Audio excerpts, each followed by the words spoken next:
Bueno, retomábamos entonces la unidad 12, la parte B, cerámicas, con los procesos que ya habíamos visto, reconocido como purificación, recepción y almacenaje, el cálculo de pastas, la molienda, para hacer el tamaño de grano lo más homogéneo y en la calidad fineza necesitada, los procesos de elaboración, que básicamente es el porcentaje de humedad en el rango que tenemos que trabajar, los equipos y maquinarias. Y los procesos que son, como vimos, el de torneado, prensado en seco, extrusión, colada, secado, cocido, cubiertas y decoración. La clasificación de los materiales, cuando hablamos de tierras cocidas, el ejemplo característico son los ladrillos, son materiales porosos, cuya temperatura de cocción es de 900 a 950 grados. En general los hornos son de túnel para ladrillos cerámicos o son construidos con los mismos ladrillos para los ladrillos comunes. También las tejas están fabricadas con cerámicas. Hay distintos tipos de tejas. Se encuentra la francesa, la española, las coloniales. Se fabrican con arcilla y se cocinan en hornos de túnel. Otro tipo de cerámicas pueden ser las baldosas. Su elaboración es similar a los ladrillos y tejas. Se cocinan también en hornos de túnel. Generalmente se esmaltan y vitrifican, espesores de boro aluminio a silicato horneado. ¿Para qué se esmaltan y vitrifican? Por un lado, por un tema estético, quedan brillosas. Por el otro lado, se tornan menos porosas y no son susceptibles del ataque de hongos. Los materiales refractarios. Estos materiales se usan para resistir altas temperaturas sin deformarse, soportando sin romperse ni rajarse con variaciones bruscas de temperatura. Básicamente esto se debe a los químicos que se incorporan en la materia prima. Se presentan en forma de placas, bloques o ladrillos. Cuando empezamos a hablar de materiales refractarios, empezamos a hablar básicamente del contenido de alúmina o bauxita. Los materiales refractarios seguramente van a contener más del 50% de alúmina, que es la que le da la calidad refractoriedad. Resisten temperaturas de más de 1700 grados, son de costo elevado y se usan para hornos de cemento, entre otros. La cromita tiene entre 30 y 60%. Resisten también temperaturas elevadas, siempre hablando del porcentaje de aluminio o bauxita. La magnesita son los de materiales básicos más comunes. El sílice son los óxidos más comunes, se usan en hornos los Martin. En vidrierías, altos hornos, se elaboran con 90% de sílice, resisten aproximadamente 1500 grados. Así que cuando nosotros habíamos visto los hornos Siemens Martin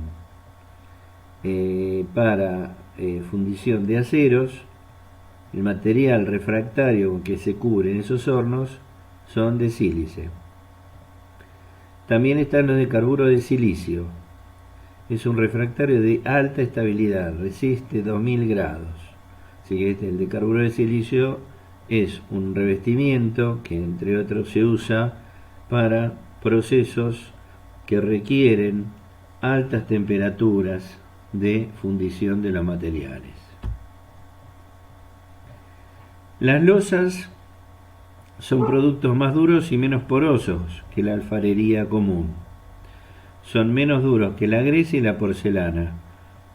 Son de pasta porosa, se cuecen entre 900 y 1100 grados, usado principalmente para vajilla. La losa fina se cuece entre 1200 y 1300 grados. La materia prima más común para la losa fina es el caolín, cuarzo y feldespato.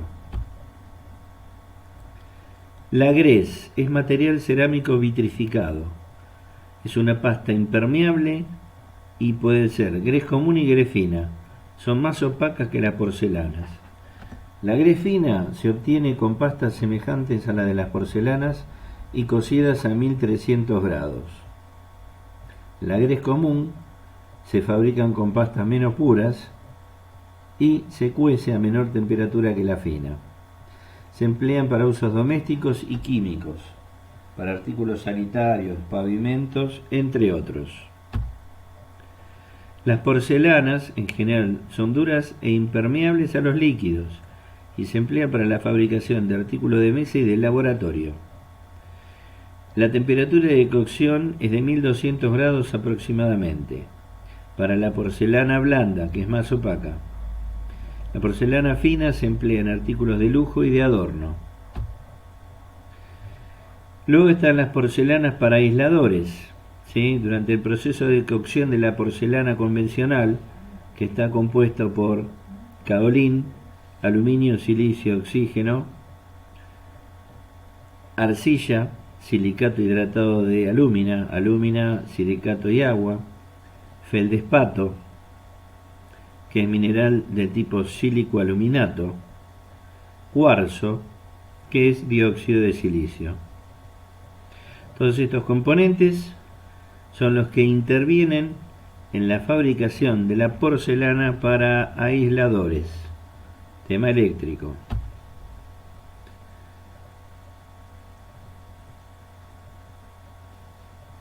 Una parte se combina con el resto de los componentes formando cristales de mulita y otra parte permanece como cuarzo libre. Las partículas de cuarzo libre, salvo aquellas que se transforman en cristobalita, generalmente provocan en la estructura cerámica microfisuras y tensiones internas, que pueden empobrecer el desempeño de los aisladores, tanto en los ensayos de laboratorio como en el servicio eléctrico.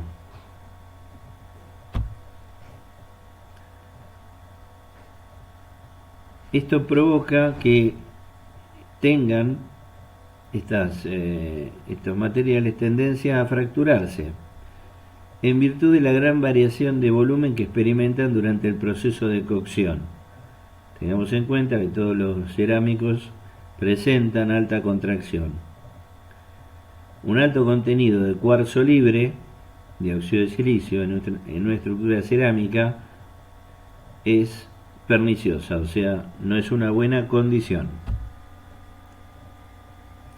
La utilización de alúmina en reemplazo total o parcial del cuarzo o dióxido de silicio reduce notablemente la presencia de cuarzo libre en la estructura cerámica, minimizando en consecuencia los inconvenientes producidos por las fisuras y aumentando la confiabilidad de los aisladores.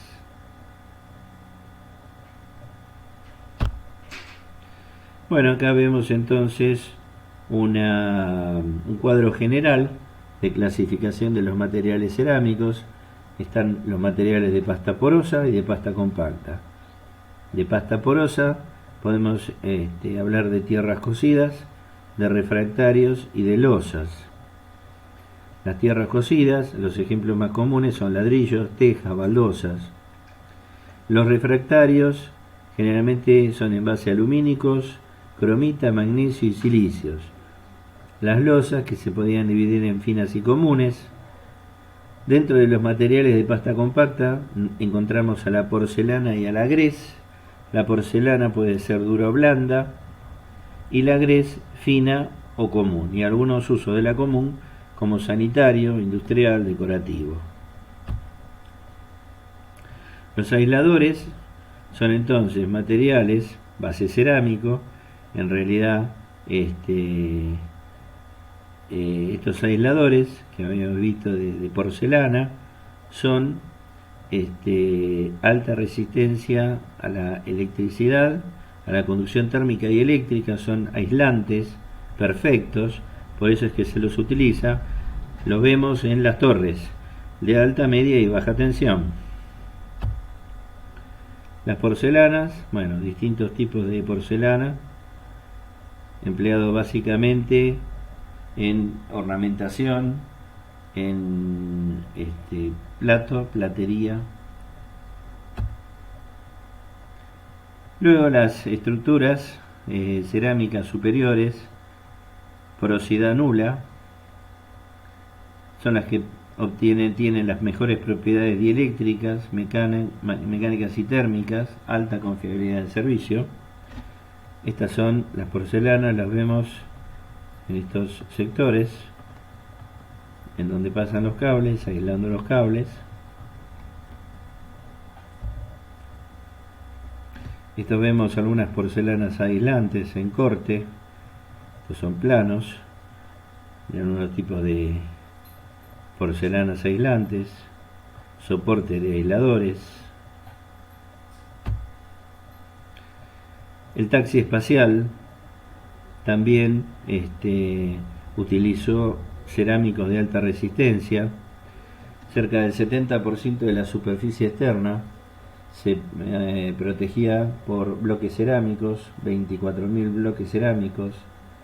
El material es una fibra de sílice, que en realidad es un compuesto, con una densidad de 4 kilos por pie cúbico, soportando temperaturas de hasta 1260 grados.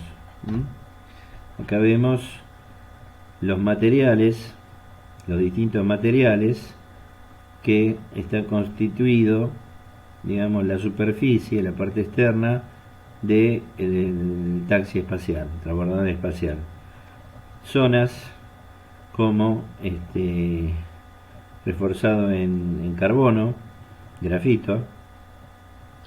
Después hay zonas, las zonas blancas son de metal. Hay otras zonas que son embebidas o presentan una capa de Nomex, ¿sí? Esto en general es todo el perfil que tiene que soportar, ya sea para salir, para vencer la atmósfera terrestre o el reingreso, altas temperaturas. Bueno, los materiales, entre otros, se usan de cerámica de alta resistencia a la temperatura y a la fricción.